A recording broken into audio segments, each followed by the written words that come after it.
Gente, vamos lá.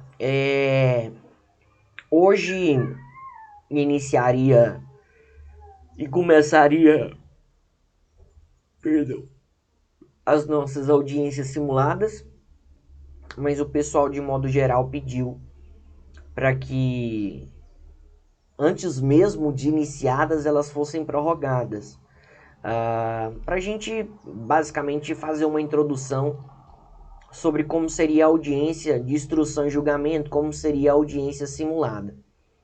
Então aqui peguei a aula de hoje para a gente basicamente dar algumas orientações e algumas instruções sobre como vai ser as audiências simuladas. Bem, eu queria, na parte teórica aqui, só explanar aqui e deixar claro para vocês aqui o procedimento que a gente seguiu até a gente chegar aqui. No procedimento comum ordinário, que é a regra, nós tivemos basicamente o chamado fato criminoso, né? Nós tivemos o chamado fato criminoso que supostamente aconteceu. Esse fato criminoso foi distribuído para o pessoal da turma do 8º A, e a partir daí o pessoal do 8º A, eles confeccionaram o inquérito policial. Eles fizeram um inquérito policial, ou seja, basicamente um procedimento investigatório acerca daquele crime, e convencidos da autoria e da materialidade do crime, eles ofertaram a denúncia. A denúncia ou a queixa-crime, obviamente, né? A denúncia no caso de ser um crime de ação penal pública e a queixa-crime no caso de ser um crime de ação penal privada. Lembrando que no procedimento comum ordinário o juiz ele vai ter tanto a denúncia quanto a queixa-crime vai prever e vai possibilitar a apresentação de um rol de até 8 testemunhas. Beleza. O que o juiz pode fazer depois que foi oferecida a denúncia ou a queixa-crime? O juiz ele pode rejeitar a denúncia ou a queixa-crime, ou ele pode receber a denúncia, né, ou a queixa-crime e mandar citar o acusado, realizar a citação do acusado.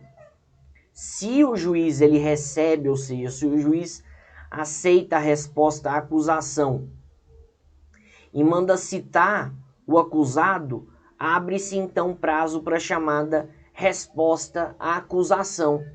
E aí foi aberto o prazo então para o pessoal do 8º B.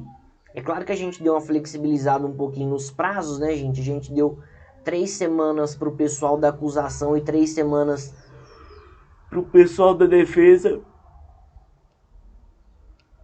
para eles apresentarem as suas peças respectivas.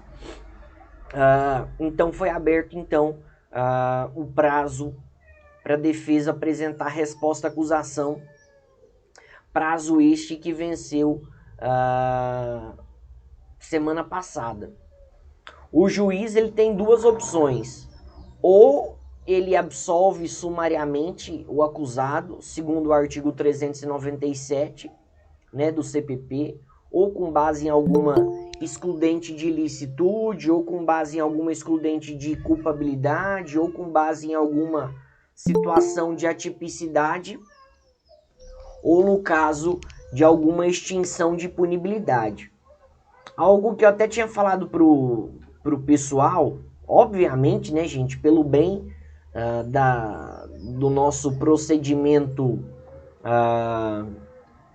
simulado, né, pelo bem do nosso procedimento simulado, não vai dar ou não dava para eu realizar essa absolvição sumária.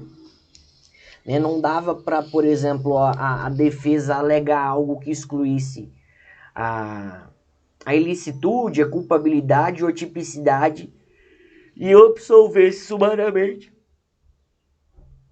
porque senão, nesse caso, matava toda a audiência simulada e todo o procedimento simulado. Então, obviamente, até mesmo para fins didáticos, eu não recebi nenhum pedido de absolvição sumária e marquei, né? Vamos marcar a partir de semana que vem as audiências simuladas. Audiências de instrução e julgamento estas que no procedimento comum ordinário elas se realizam ou devem ser realizadas no prazo de 60 dias, tá? Devem ser realizadas no prazo de 60 dias. Beleza. Dentro disso, e aí só explicando o procedimento comum ordinário, como é que funciona, o que eu queria falar para vocês? Vamos explicar um pouquinho como que vão ser as audiências. Primeira coisa que eu queria perguntar para vocês e saber a opinião de vocês.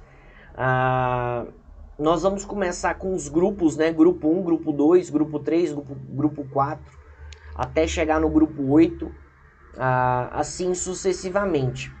Vocês preferem que essa audiência seja pública, todo mundo possa participar, ou só os integrantes do grupo? O que vocês preferem? E aí eu gravo ela e posso disponibilizar depois, mas o que vocês preferem que participem? Só os integrantes do grupo ou todo mundo? Só os integrantes do grupo. Não, então foi unânime aí, né? Não teve ninguém que tenha falado em sentido contrário, não. Então, beleza. Então, a gente faz, então...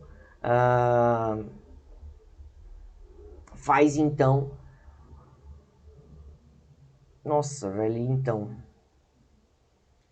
Guilhermão, rapaz do céu, agora você me pegou, viu, mano? Não tava lembrando dessa questão do Congresso. Vou ver se a gente pode fazer mesmo assim, ou se a gente pode fazer em outro dia, ver se a gente pode fazer na sexta, alguma coisa nesse sentido. Agora você me pegou aí. Mas foi bom você ter me perguntado. Vou perguntar pra Maísa depois. Como que a gente faz, então, essas audiências. O congresso vai ser de que dia até que dia? Deixa eu ver um calendário aqui.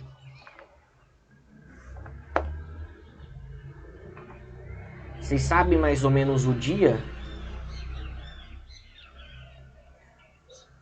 que vai ser esse congresso?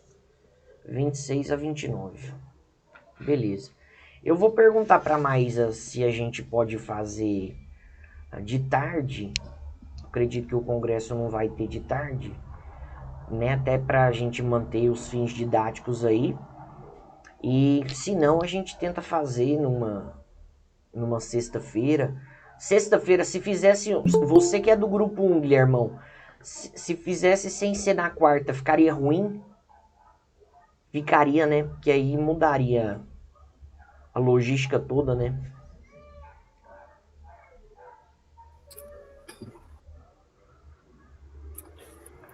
Professor, Oi. mas se for da vontade de todo mundo, de todos os integrantes, tanto do A como do B, do primeiro grupo, fazer na quarta, por mim mesmo não teria problema nenhum. Acho que não teria problema, até porque, como o senhor mesmo disse, acho que não vai ter, o evento não vai acontecer na quarta à tarde, né? Não, eu acho que eu vou falar com a Maísa, eu acho que realmente não vai ter problema, não. Até porque o evento, acredito que não seja de tarde, né? Seja mais de noite. Eu vou falar, né, para cumprir o calendário. Não, mas vai dar certo. A gente faz na quarta-feira. Se não der, de qualquer forma, a gente tenta fazer na sexta. Enfim, a gente vê o dia que dá. Mas eu acho que vai dar para fazer na quarta-feira mesmo. Então, beleza. Dito isso, o que eu queria falar com vocês? Como que uma audiência de instrução e julgamento, ela procede? Antigamente, tá, gente? Antes da reforma processual penal de 2008, a audiência ela era fracionada. Então, muitas vezes a audiência era dividida em vários atos. Desde 2008, vou até abrir o CPP aqui para mostrar o artigo aqui para vocês. A audiência de instrução e julgamento, ela é uma audiência una. Ela é uma audiência que ela é realizada num ato só. A audiência de instrução e julgamento, ela segue, obviamente, alguns... Deixa eu copiar aqui e gravar. Ela segue alguns procedimentos. Deixa eu ver se eu consigo gravar aqui. Vou mandar aqui no chat para vocês aqui o artigo 400 aqui. Obviamente, a audiência de instrução e julgamento, ela segue algumas regras e segue alguns procedimentos necessários. E em relação a esses procedimentos, em relação a esse rito, né, o juiz ele deve buscar seguir, obviamente, o que diz o Código de Processo Penal, a não ser em alguma situação mais específica. Bom, o artigo 400 aí, eu coloquei aqui no chat para vocês seguirem. O artigo 400 é o artigo base, é o artigo que fundamenta como que acontece a audiência de instrução e julgamento. Então, a audiência de instrução e julgamento, ela é realizada no prazo máximo de 60 dias, tá? Queria deixar claro isso para vocês. A audiência de instrução e julgamento, ela deve ser realizada no prazo máximo de 60 dias, mas assim, tá, gente? Deixar bem claro aqui, teoria é teoria, prática é prática, né? Esse prazo de 60 dias, na prática, ele vai para o espaço, tá? Não existe audiência de instrução e julgamento que é marcada aqui para 60 dias, tá? Isso daí a gente não vê na prática, né? As audiências, pelo contrário, são marcadas para lá de 6 meses, 1 ano, ou seja, as audiências elas demoram mesmo para acontecer. Mas eu queria deixar isso claro para vocês. Em se tratando de procedimento sumário, o prazo é de 30 dias. Em se tratando de procedimento do júri, o prazo é de 90 dias. Beleza, o que vai acontecer primeiro na nossa audiência a partir de semana que vem? Primeira coisa que eu vou realizar, eu vou figurar no papel do juiz, eu vou realizar a oitiva da vítima. Então, vou realizar a oitiva da vítima. Eu vou proceder justamente essas declarações aqui da vítima, do ofendido. Então, eu queria, creio que já devo ter falado com alguns de vocês, mas que vocês, como grupo, vocês dividissem esses papéis, né? E não tem problema uma pessoa figurar em mais de um papel, mas vai ter que ter uma pessoa que vai figurar como vítima, outra pessoa vai figurar como Ministério Público, outra pessoa vai figurar como réu, outra pessoa vai figurar como advogado de defesa, outra pessoa vai figurar como advogado do querelante. Enfim, não tem problema, tá? Mas eu queria que vocês se organizassem justamente para vocês fazerem essa divisão. Porque, por exemplo, o primeiro ato da audiência é justamente a oitiva da vítima, né? A tomada de declarações do ofendido. Então, nesse primeiro momento de tomada de declarações do ofendido, eu, né, obviamente, como juiz, eu vou ouvir o que a vítima tem a falar. Então, vou perguntar para ela, né, o que realmente aconteceu. Vou perguntar para ela...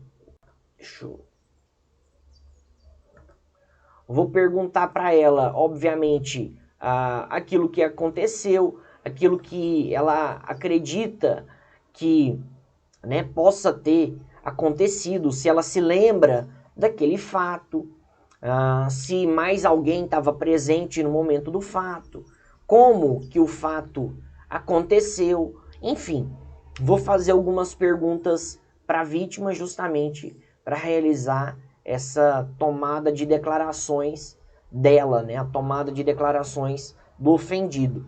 Lembrando aqui, tá, que a vítima ela não se sujeita a crime de falso testemunho, tá, gente? A vítima ela não faz e ela nem presta compromisso de falar a verdade, né? Então a vítima aí ela fica livre aí para falar da forma como que ela quiser em relação aos fatos. Então nesse primeiro momento eu vou ouvir a vítima. Num segundo momento, e depois que eu fizer a oitiva da vítima, eu vou realizar a inquirição das testemunhas, a oitiva das testemunhas, tanto as da acusação quanto as da defesa. Lembrando que aí vão ser as testemunhas que foram indicadas na acusação, na denúncia, e as testemunhas que foram indicadas na resposta à acusação. Óbvio que não tem o total, né, de testemunhas necessárias, mas só lembrando aqui para vocês que no procedimento comum ordinário, o máximo de testemunhas permitido é o prazo máximo de 8 testemunhas. A ordem é justamente testemunhas de acusação primeiro e testemunhas de defesa depois. A não ser uma situação, né, aí que o artigo 222 traz, de alguma testemunha que morar fora da comarca, alguma testemunha residir fora da comarca, e ela tiver que ser ouvida, tiver que ser expedida uma precatória em relação a ela. Então, vou ouvir as testemunhas, ou seja, as testemunhas primeiro da acusação, primeiro da defesa, perguntando o que as testemunhas viram, se as testemunhas estavam presentes no local do fato, né? Primeiro, obviamente, eu vou qualificar elas, né? Perguntar o nome delas. Vou fazer o compromisso em relação a elas, que elas tenham um compromisso de dizer a verdade sob pena do crime de falso testemunho, podendo ser presas, inclusive, em flagrante. Vou fazer essa primeira orientação para elas. E vou fazer algumas perguntas, basicamente, em relação ao fato, em relação a elas. Depois dessa inquirição das testemunhas, deveria haver, ou se houvesse, né, obviamente, o esclarecimento dos peritos. Então, se os peritos tivessem que reconhecer algum objeto, alguma coisa, se tivessem que realizar alguma perícia, se tivesse alguma perícia, os peritos tivessem que mostrar, ou tivessem que, né, de alguma forma, reconhecer aquele objeto, aquela coisa, e dar o resultado daquela perícia, eles poderiam fazer isso. Depois desse esclarecimento dos peritos, é feita ou seria feita as acareações. O que são as acareações? As acareações é quando se coloca uma pessoa frente a outra. Então, quando se coloca uma testemunha frente a outra testemunha, quando se coloca o acusado, né, perante a vítima, ou se coloca o acusado perante uma testemunha, a vítima perante uma testemunha, ou seja, é feita a acareação entre as pessoas, né, justamente em busca da chamada verdade real, ou material, ou substancial no processo penal. Então o juiz ele busca na acareação realizar algumas perguntas, para que no caso as pessoas envolvidas ali no delito, elas possam, uma em frente à outra, uma encarando a outra, pudessem, obviamente, se aproximar da verdade. A gente não vai fazer, obviamente, esse esclarecimento dos peritos, não vamos fazer essas acareações, e o reconhecimento de pessoas e coisas também não, tá? O reconhecimento de pessoas e coisas também não, né? Basicamente, o que a gente vai fazer, e aí eu queria deixar claro para vocês, para também não ficar uma audiência longa, para não ficar uma audiência tão demorada, nós vamos fazer o seguinte, nós vamos fazer uma audiência mais enxuta. Vou ouvir a vítima, né? Vou ouvir a vítima, obviamente. Vou fazer a oitiva da vítima. Vou fazer a inquirição das testemunhas, tanto da acusação quanto da defesa. No final, ao final da audiência de instrução e julgamento, não ao final, né? Mas depois do reconhecimento de pessoas e coisas, eu abro para o interrogatório do réu. Né? Então, eu abro para o interrogatório do réu. Então, nesse momento, eu vou interrogar o réu e abrir para o réu poder exercer a sua chamada autodefesa. Né? Para o réu poder negar os fatos ou assumir os fatos, se ele quiser. Para o réu se defender daqueles fatos, ou seja, eu vou abrir justamente para o interrogatório do réu, para que o réu, de alguma forma, ele possa exercitar a chamada autodefesa. Então, vou perguntar se o réu confirma ou se o réu nega aqueles fatos. Vou perguntar para o réu onde que ele estava, né, no possível dia do crime. Enfim, vou fazer algumas perguntas justamente tentando interrogar o réu e tentando, tentando aproximar a busca da verdade. Logo depois, aí eu queria falar para vocês o que acontece na teoria e na prática. As audiências que eu falei para vocês como regra geral eram para ser unas, né? Como regra geral, elas eram para acontecer em um ato só. Mas dificilmente isso acontece, tá? Os juízes, eles, na prática, eles acabam fracionando as audiências. Depois que acontece, ou depois que aconteceria o interrogatório do réu, o juiz poderia abrir prazo para os memoriais. O que são os memoriais? São as alegações orais, tanto da acusação quanto da defesa. Então o juiz abriria essas alegações orais da acusação e da defesa, 20 minutos para cada, para que as partes pudessem fazer as suas sustentações orais ao final da audiência. Muitas vezes pela complexidade do fato, ou muitas vezes por existir mais de um réu, o juiz prefere, ao invés de abrir prazo para sustentação oral, ao invés de abrir prazo para alegação oral, o juiz converte essas sustentações orais em memoriais, que são as alegações orais, só que de forma escrita. São as alegações finais escritas. Seguinte, o que a gente vai fazer? E aí deixar claro para vocês, nós vamos fazer as duas coisas. Eu vou abrir para as alegações orais durante 5 minutos para cada parte, 5 minutos. Claro que a gente pode passar um pouquinho, mas eu vou abrir para as alegações orais de 5 minutos para cada parte, né? Nessa ordem, acusação e defesa. E depois da audiência, né? Depois da audiência de instrução e julgamento, eu vou dar uma semana para a acusação e para a defesa ofertarem os memoriais, tá? Vou dar uma semana para a acusação e para a defesa ofertarem os memoriais, no caso, as alegações finais escritas. Vou explicar, obviamente, vou fazer um videozinho explicativo em relação aos memoriais, vou passar material complementar, vou passar modelo de memorial, mas aí eu vou deixar das duas formas, tá? Alegações orais, para vocês treinarem, né, a oralidade de vocês, a sustentação oral de vocês, e também vou abrir prazo para as alegações finais escritas, para vocês colocarem isso por escrito também, tá bom? Ô Tati, mas o negócio, eu tô fazendo isso para ter nota de terceira VA, né?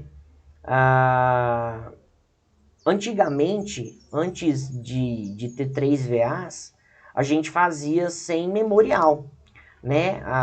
Até a Luana, que dava a matéria, ela fazia só alegações orais, e aí as alegações orais ficavam aí 20 minutos, 10 minutos, 15 minutos. Só que agora tem a nota da terceira VA, né? E aí eu tentei colocar os memoriais justamente para enquadrar na nota da terceira VA, né? Mas enfim, não sei qual seria a outra solução, né? Porque a nota da primeira VA foi a nota da acusação, no caso da denúncia, e da resposta à acusação. A nota da segunda VA é a audiência de instrução e julgamento. E a nota da terceira VA teria que ser alguma coisa. Então, coloquei como nota da terceira VA justamente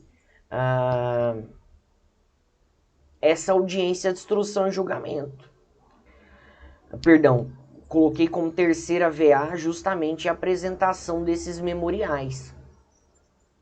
Mas você fala na questão dos memoriais porque você acha que vai ficar muito pouco tempo para fazer, ô Tati?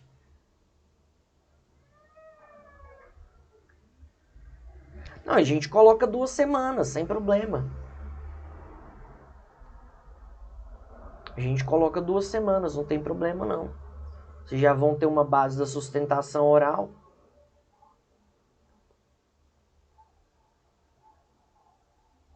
Beleza? A gente coloca 2 semanas. Eu falo porque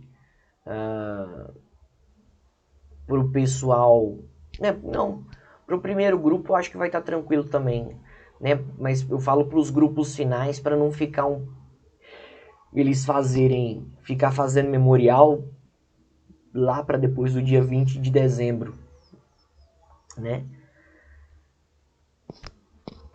A decisão seria após a entrega dos memoriais. A decisão seria após a entrega dos memoriais. Claro, vou fazer alguns comentários em relação à audiência, né? Vou fazer alguns comentários em relação à audiência, de algumas questões técnicas, né? Se for preciso. Mas depois eu vou dar a decisão, depois eu publico lá nos grupos lá de WhatsApp das salas, tanto da acusação quanto da defesa, a questão das decisões. Mas assim, não vai dar para eu me alongar tanto nas decisões, até porque nós vamos acabar isso final né? Lá para o dia 20 de dezembro, né? Então eu vou julgar o mérito, né? Então eu vou falar se parcialmente procedente, ou improcedente. Depois da apresentação dos memoriais, eu dou a decisão de mérito em relação a cada caso. Beleza? Bacana. Gente, em relação à audiência, vocês têm alguma dúvida em relação à audiência? Deixa eu só falar aqui para vocês em relação a esse interrogatório aqui do réu. O réu, desde antemão já queria falar, ele tem o direito de não responder as perguntas que lhe forem feitas, tá? Então pode ser uma orientação de vocês como advogados. O réu ele tem o direito de não responder as perguntas que lhe forem feitas. Esse silêncio ele não pode ser interpretado como uma confissão, nem pode ser interpretado em desfavor da defesa. A única coisa que o réu ele não pode ficar silente. Fernandão, cara, eu queria que todo mundo participasse, né? Porque a nota vai ser pro grupo, né? Então, assim, se uma pessoa do grupo não participa, o grupo fica prejudicado, né? Então, assim, o ideal, eu queria que todo mundo do grupo participasse, né? Eu queria que todo mundo do grupo participasse, né? Tanto do 8º A quanto do 8º B. Então seria interessante que todo mundo participasse. Eu não gosto de ficar forçando nem exigindo ninguém a participar ou fazer algo, não. Acho meio chato isso, mas especificamente nessa matéria de prática simulada, eu queria que vocês se organizassem para todo mundo participar. Beleza? No mais, gente, em relação à audiência, é mais isso. Ela não tem muito segredo, não. Tá? A audiência criminal ela é bem tranquila e a gente vai fazer ela tranquila também. Qualquer coisa que vocês ficarem em dúvida ou qualquer coisa que vocês de alguma forma pode vir, uma pessoa pode fazer papel de autor, testemunha e advogado. Assim, seria bom que se ela fizesse no máximo 2, né? Seria bom que se ela fizesse no máximo 2, porque vai ficar quase que uma atriz ou um ator, né? Representando 3 papéis de uma vez, né? Então sai o autor, entra a testemunha e depois entra advogado. Mas assim, seria melhor que fosse no máximo 2, né? Pelo menos 2 papéis, porque 3 aí talvez ficaria um pouco confuso. Mas tá bom também. Se não tiver outro jeito, pode ser. O importante é participar, tá, gente? Então a gente vai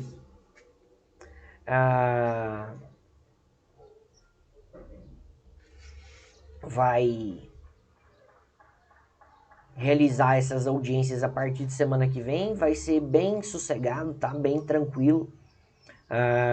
Eu vou orientando e dirigindo vocês no passo a passo. Qualquer dúvida que vocês tiverem ou qualquer orientação que vocês precisarem, vocês podem ir me falando.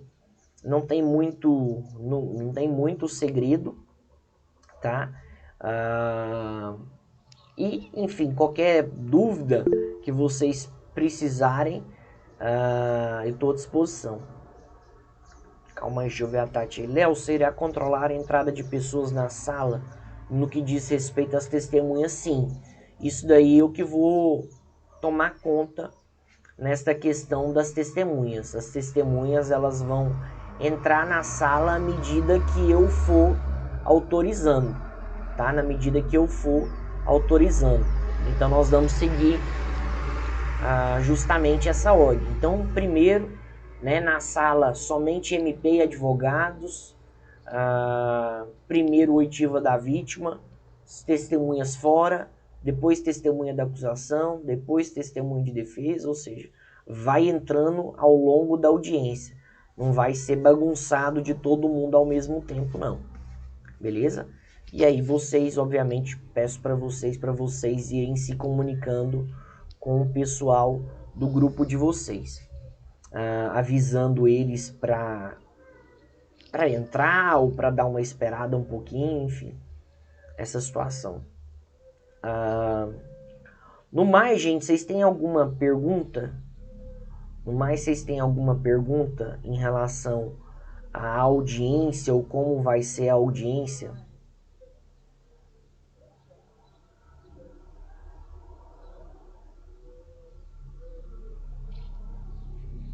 Vocês queiram perguntar, alguma dúvida em relação a como vai ser, como vai funcionar? Enfim, tudo ok? Não, então tá beleza, gente. Vai ser tranquilo, a gente vai fazer juntos.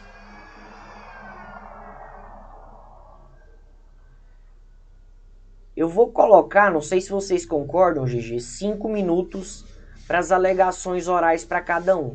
5 minutos para o MP, 5 minutos para os advogados de defesa. Vocês preferem 5 minutos ou pode colocar 10? 10? Então tá beleza, a gente coloca 10 então. A gente coloca 10 então, sem problemas nenhum. Beleza? A gente coloca 10. Então fica com 10 minutos a questão das alegações orais. Beleza? Gente, no mais, é isso. Qualquer dúvida que vocês tiverem ao longo da audiência, vocês vão me perguntando, Léo, pode fazer isso, Léo, pode fazer aquilo, pode, né, agir dessa forma ou agir de outra forma, sem problema nenhum. Nós vamos fazer uma audiência compartilhada, tá? Então não sou um juiz, ou não vou ser um juiz tão chato, tá? Vou ser tranquilo, falando aqui de brincadeira, né? Vamos tentar fazer de forma simulada, mas vou tentar ajudar vocês ao máximo aí em tudo que vocês precisarem. Afinal de contas, a disciplina e a matéria é justamente para ajudar e para orientar vocês, tá bom? Gente, então é isso em relação à nossa aula de prática penal simulada. A gente já começa semana que vem, porque afinal de contas são 8 grupos, então são basicamente 2 meses de audiência, né? Então vamos lá. Podemos ir para a nossa matéria de linguagem jurídica. Aproveitando que a gente já está aqui.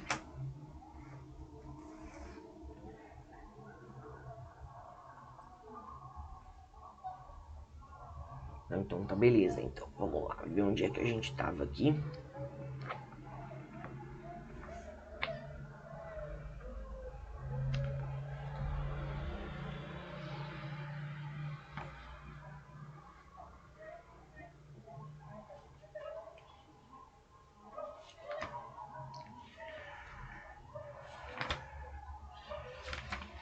Deixa eu ver aqui onde a gente estava dentro da nossa matéria.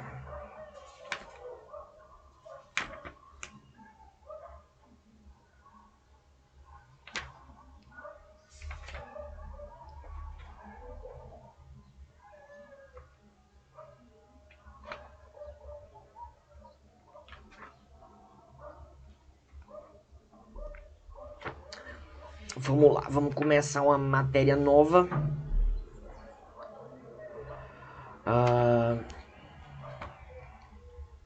Dentro da nossa matéria aqui de linguagem jurídica. Bom, a matéria de hoje, a matéria que a gente vai começar hoje, justamente a matéria do latim na linguagem jurídica. Não é muito raro, né, gente, a gente ou ser associado o latim ao direito. Isso acontece muito porque o ordenamento jurídico brasileiro, assim como tantos outros, eles tiveram as suas origens e as suas raízes no direito romano. E o direito romano ele possuía o latim como língua corrente, ou como língua nativa. O latim, hoje, né, atualmente, o latim é uma língua morta. Afinal de contas, o direito romano ele foi evoluindo ao longo do tempo e vários outros países tiveram as suas línguas que foram sendo formadas.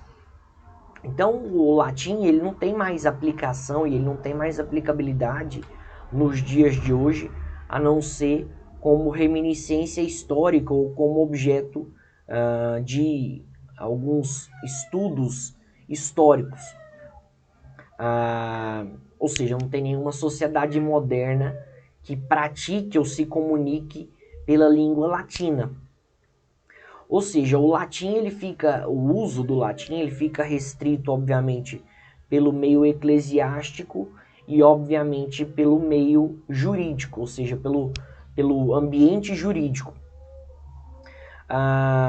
Só que o latim, obviamente, no meio jurídico, ele não vai além de palavras ou de expressões, algumas locuções ou alguns brocardos jurídicos, né? Não se fala latim no direito, ou não se fala em latim, né? Numa audiência, por exemplo, ou não se fala em latim, por exemplo, não se escreve todo em latim uma petição inicial.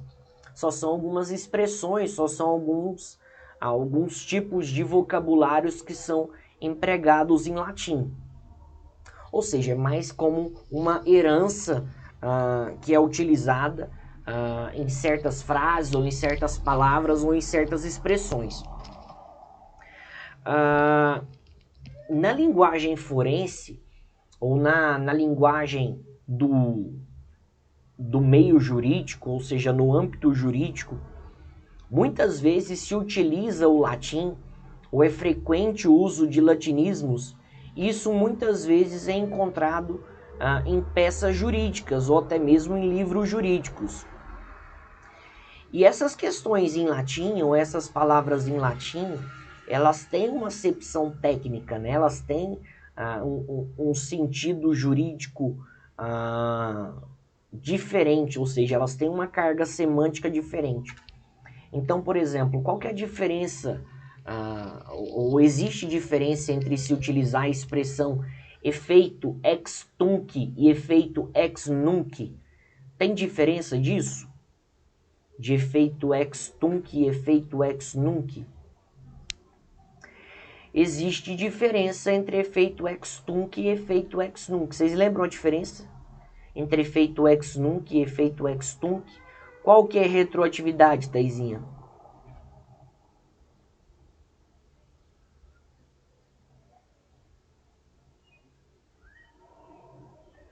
Tunc, né? Só lembrar o T de testa, bate na testa e vai para trás, volta.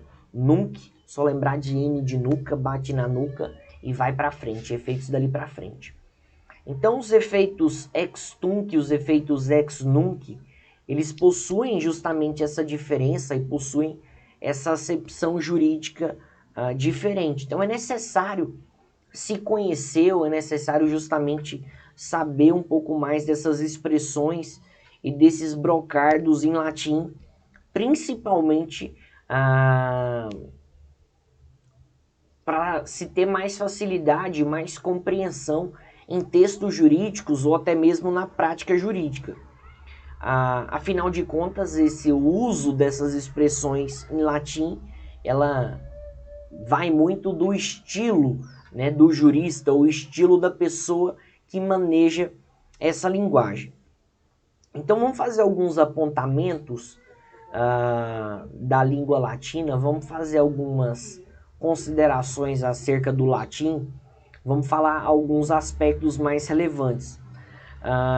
Como a língua latina, né, o latim não pertence à língua portuguesa, tá, gente? As expressões em latim, elas sempre devem vir entre aspas, em itálico ou sublinhadas. Beleza? Então, como as expressões em latim, elas não vêm em língua portuguesa, elas vêm justamente em língua latina, ou seja, em um estrangeirismo, elas devem vir ou entre aspas, ou sublinhadas, ou em itálico. Beleza? Bacana. O latim, ele não tem hífen, tá? O latim, nunca houve hífen no latim. O latim não tem hífen.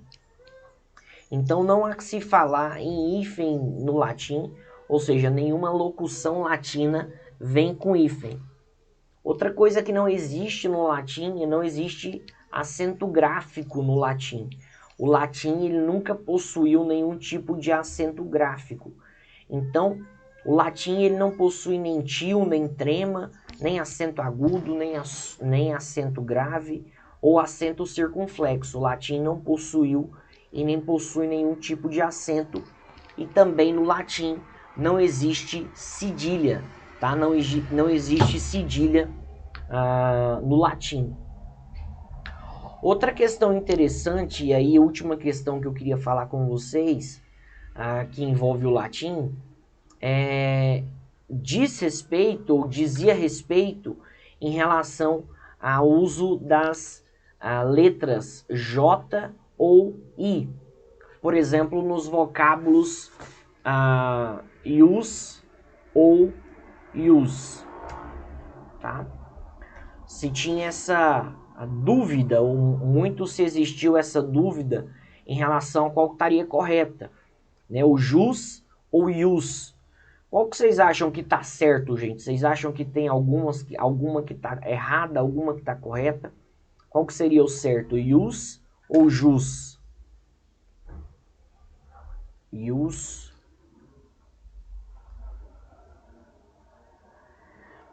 Bem, as duas formas estão corretas, tá? As duas formas estão corretas. Tanto ius com i, tanto jus com j. As duas formas estão corretas. Obviamente tem uma explicação para isso. O alfabeto que era utilizado, achei que se pronunciava com j. Porque muitas vezes o j, né, muitas vezes é empregado como ius, né? Se fala, só escreve com j, mas fala como ius, né? Mas não tem problema não, muitas vezes se fala assim, escreve com j e fala com i. Mas tem uma explicação para isso. A questão era que o alfabeto que era usado pelos romanos não continha a letra j, ou seja, só foram incorporados posteriormente, assim como outra letra, né, a letra maiúscula U, ou seja, causou algumas implicações em relação à escrita e à tradução dos textos latinos. Então, antigamente, né, no período clássico, o alfabeto em latim tinha somente 21 letras, não existia o J, nem existia o U. E aí, depois foi incorporado outras letras. Ou seja, no latim clássico, a vogal U era utilizada como se fosse V. Era utilizado como se fosse consoante. Então era utilizado como vita. Né? Falava-se U-I-T-A. Então se utilizava como se fosse consoantes, falava vita. O U maiúsculo, ele era grafado, ele é grifado na forma de V. Então, razão, né, esta, né, que faz com que até hoje é possível encontrar algumas faculdades de direito ou teatro municipal, ao invés de estar com U, está com V, justamente porque não existia o maiúsculo. Então, acontece de ter essas grafias distintas aí, mas todas corretas, ou seja, tanto o ius, que era o latim clássico, quanto o jus, que vem depois. E muitas vezes escreve-se jus e fala ius, porque se refere ao latim clássico, né? Ou seja, o latim mais moderno é aquele que vem jus. Beleza, vamos falar sobre algumas expressões em latim que eu queria falar com vocês para a gente começar a trabalhar hoje e falar hoje. Então, primeira expressão em latim que eu queria falar com vocês é a expressão ab initio.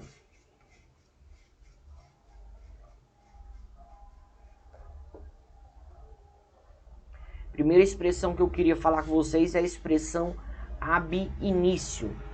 O que é a expressão ab initio, tá, gente? A expressão ab initio significa desde o início, ou desde o começo, desde o princípio. Ou seja, é a expressão que equivale justamente a quando se inicia algo, a quando se começa algo. Essa expressão ab initio, ela equivale, ou ela fica equivalente à expressão ab ovo, ou seja, que significa desde o ovo. Então essa expressão ab, tá? Essa expressão ab significa desde. Então desde o início, desde o começo, desde o princípio. Isso significa ab initio. Outra expressão utilizada em latim é a expressão ad cautelam.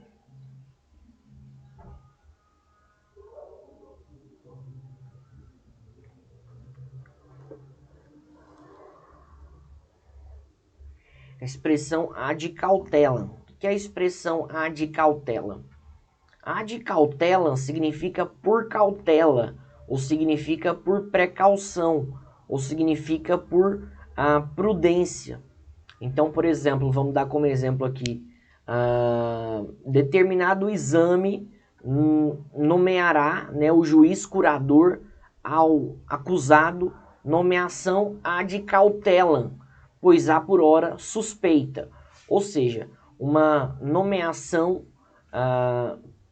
por precaução, ou seja, uma nomeação por prudência, uma nomeação por cautela.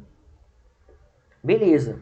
Outra expressão que a gente pode falar e que a gente pode utilizar na nossa linguagem jurídica é a expressão ad eternum.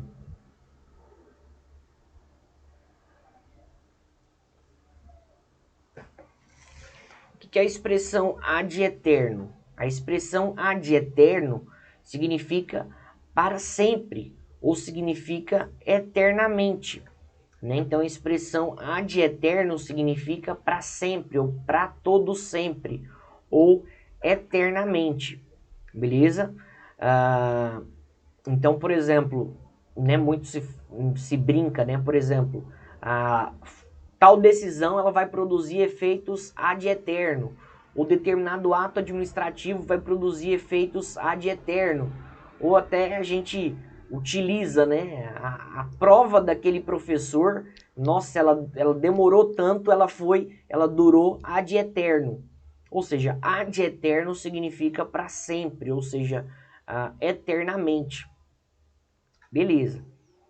Outra expressão que é utilizada em latim, que a gente utiliza em latim, não sei se vocês já viram ela, é a expressão ad hoc, tá? Tem gente que fala ad hoc, tem gente que fala ad hoc, mas a expressão correta seria mais ad hoc, tá? Com H mudo. O que é a expressão ad hoc? Significa para caso específico, tá? Para caso específico ou para caráter temporário, tá? Ad hoc significa para caso específico ou caráter temporário.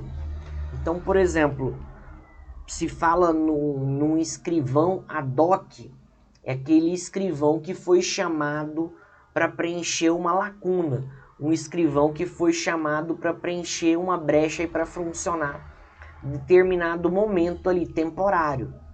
Então, por exemplo, existem situações, isso acontece na prática, em que o réu ele se apresenta em juízo sem advogado. O que o juiz faz? Ele vai lá no corredor do fórum, no corredor do tribunal, ele chama um advogado, falou assim, olha, doutor, tem algum advogado aqui para fazer uma audiência aqui para mim? E ele nomeia um advogado ad hoc, ou seja, um advogado para fazer especificamente a audiência.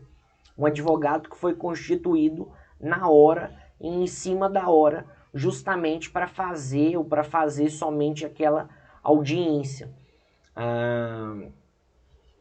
Então esse profissional, né, ad hoc, né, no caso é mais comum se ter um advogado, é um advogado que é nomeado para funcionar temporariamente, ou seja, em situação determinada. Beleza, outra situação aqui que nós temos é a expressão ad nutum.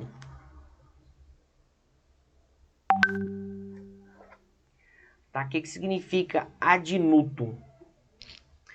Ad nutum é aquilo que utiliza essa expressão ad nutum quando justamente quando se pretende indicar algo que pode ser desfeito pela simples vontade de alguém, tá? Então a expressão ad nutum é uma expressão que é indicativa, uma expressão que é utilizada justamente quando algo pode ser desfeito a qualquer tempo, ou pode ser desfeito a qualquer momento pela simples vontade de alguém. Então, por exemplo, todos os cargos de comissão, ou todos os cargos em comissão, todos os cargos de confiança, eles são de demissão ad nutum, ou seja, eles são demissíveis pela vontade do chefe. Ou seja, os cargos em comissão, e aí aproveitando para falar para vocês, por exemplo, nós estamos em ano político, né, gente? O que acontece normalmente em ano político? Troca o político, sai um monte de funcionário, né? Entra político, entra um monte de funcionário. Por quê? Porque são cargos de confiança. São cargos demissíveis ad nutum. Ou seja, eles podem ser desfeitos a qualquer momento. Ou seja, são cargos de demissão ad nutum, que a qualquer momento um chefe, né, o superior hierárquico, pode dispensar aquele cargo. E a última palavra que eu queria falar hoje com vocês é a expressão ad referendo.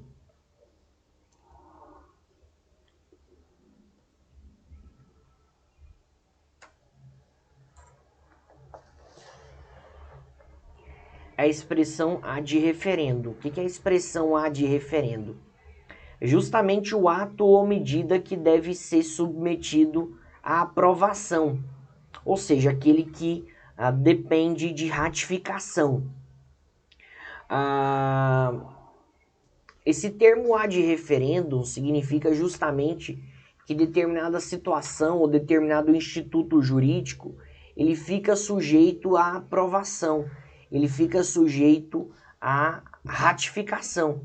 Então, por exemplo, olha, esse documento é um documento que ele precisa da assinatura de um juiz, ou seja, é um documento ad referendo, ou seja, um documento que precisa de uma assinatura, que precisa de uma confirmação posterior. Olha, essa homologação aqui é uma homologação ad referendo.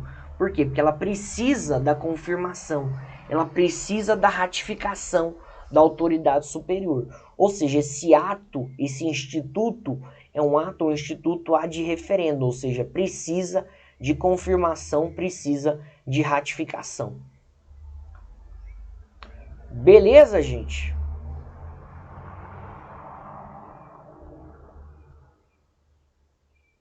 Tranquilo? Gente, então beleza, então. Mais uma vez, obrigado aí pela paciência, por mais um dia, por mais uma semana. Semana que vem a gente começa as nossas audiências, se Deus quiser. E aí a gente combina de aula de linguagem jurídica começar lá pelas 3 horas. Beleza? A audiência é 1 hora, das 2 às 3.